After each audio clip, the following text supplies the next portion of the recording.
Hello everyone, I hope that you're having an amazing day. I have a audience today. My friend Layla Lewis is off camera, so if you see me talking to anyone or hear a beautiful voice, that's who that is. Would you like to say hello? Yo, what the fuck is up, guys? What is this for? This is a professional video. It's for IGF mentors, but also for my studio models. So, okay, so today's video is something that I'm really excited, I don't know if that's the right word, to talk about, and that is slow periods on cam. And it is because this is something that we all experience. I know models that have been at this for 15 years that still have slow days on cam. So there's two parts of this that I want to touch on. The first one is things that you can do to kind of benefit your brand when it is slow, and then things that you can do while on cam when it is slow, because of course if we logged off every single time that we had a slow day, none of us would ever grow. We would never ever see the outcome that we wanted to with our career. So something to keep in mind, of course, are there days where it's so dreadful, it's so slow that we just absolutely have to log off?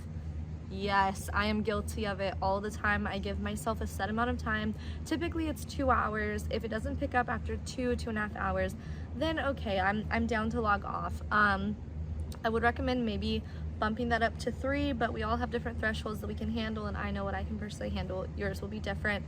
I do not recommend that threshold being under 2 hours. That should be the minimum, because we really don't know what we're gonna get out of a night on cam or a daytime, whenever you can, in the first hour. It's not possible. It's not fair. It only takes one person to turn around your whole night. So I took some notes. If you guys see me looking down, that's what it is. So the first thing that you can do is improve your profile. So something that I'm constantly preaching is putting fresh photos on your profiles, putting fresh videos on your profiles, revamping what you have to offer.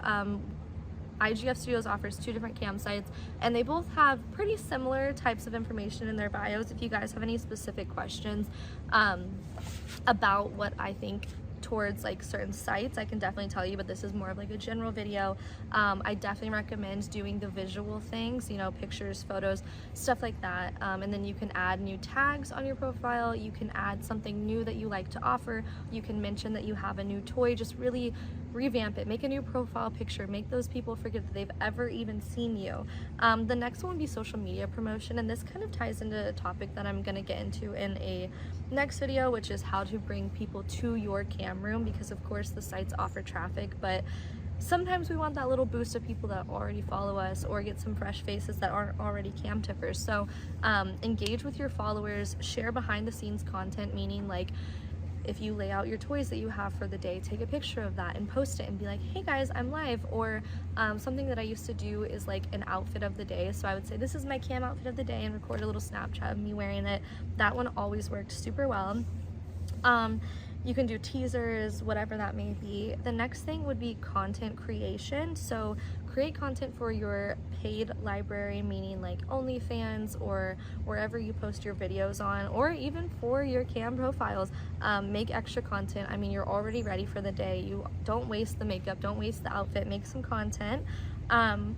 You can also take some self-care time. I just feel like I gotta include this one because, like I said, there are days where it is so slow and it just drains your soul, and I mean, with any job it can be like that, and so it's especially like that whenever we're putting ourselves out there that way. So just keep in mind, you can take the day off.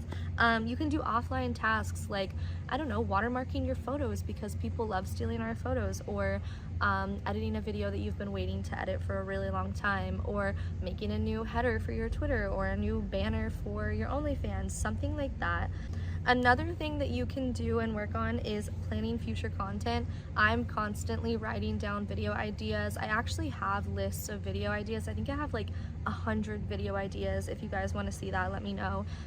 If you're in the studio, you can search video ideas, I'm pretty sure, and it will come up in the Slack, which is awesome.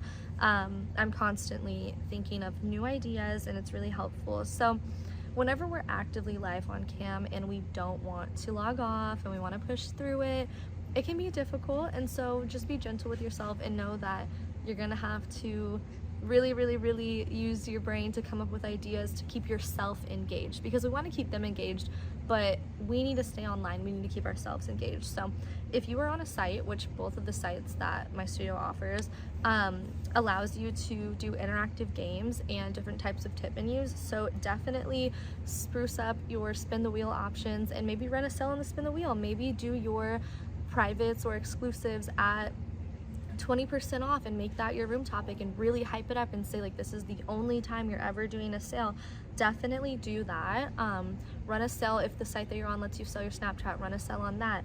If a site that you're on lets people control your toy, run a sale on that. Just run a sale that you feel comfortable with. Of course, don't lower your content pricing just because you feel pressured into it. Only do it to a price where when you log off, you'll feel comfortable and happy that you did it at that price.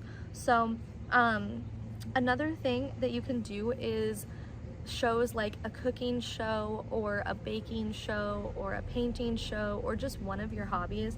These do pretty well, and of course you're not going to make as much as you usually do on one of these shows. I mean, hey, maybe you will. Maybe you'll find someone who's super into watching people cook, but what it does is it builds your bond with your audience and brings you guys closer together. Those guys that are showing up and watching it and watching you through your cooking shows, they are your core audience. They are the ones that adore you and will watch you do literally anything, and we need those guys because they usually end up being big tippers, and it's just nice to build that sense of community. I feel like oftentimes we forget that as webcam models, we are building a community. We're just like Twitch streamers. We need those people that come back and watch us and are engaged with us. And of course there's the guys that want to come and, you know, pay for a private show and then leave and not talk to you until they're horny again. But those guys that stick around are really, really, really helpful. We are performers.